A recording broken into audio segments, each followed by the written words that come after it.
வணக்கம். இது எஃப்ஐஆர்.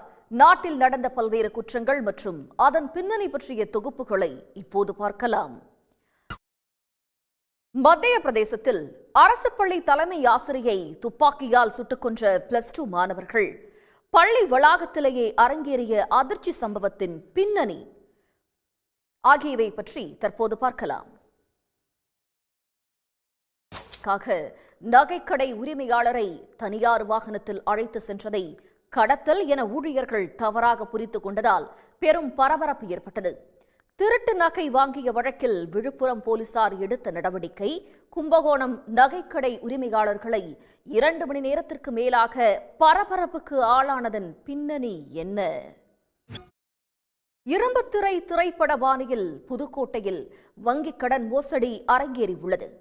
தனியார் வங்கியில் பணிபுரிந்த இளைஞர் ஒருவர் சிறு குறு வியாபாரிகள் மற்றும் கடைக்காரர்களுக்கு கடன் பெற்றுத் தருவதாக கூறி 75 லட்சம் ரூபாய்க்கு மேல் மோசடியில் ஈடுபட்டதாக பகீர் புகார் எழுந்துள்ளது. கடன் மோசடி சம்பவம் நடந்தது எப்படி? எஃப்ஐஆரில் தொடர்வது சிறிய இடைவேளை.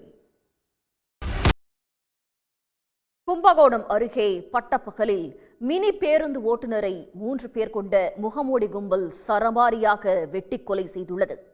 கொலை குறித்த பரபரப்பு சிசிடிவி காட்சிகள் வெளியான நிலையில் 3 தனிப்படைகள் அமைத்து கொலையாளிகளை போலீசார் தேடி வருகின்றனர். கொடூர கொலைக்கு காரணம் என்ன?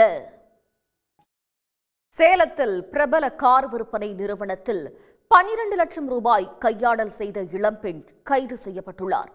3 ஆண்டுகளாக வேலை பார்த்த பெண் நம்பிக்கையை பயன்படுத்தி சிறுக சிறுக கைவரிசை காட்டியது எப்படி? எஃப்ஐஆரில் தொடர்வது சிறிய இடைவேளை. திருப்பத்தூர் அருகே பெண் கழுத்தில் இருந்த 5 சவரன் தங்க நகையை பறித்துச் சென்ற 2 பேர் கைது செய்யப்பட்டனர். 57 செயின் பறிப்பு வழக்குகளில் தொடர்புடைய குற்றவாளி சிக்கியது எப்படி?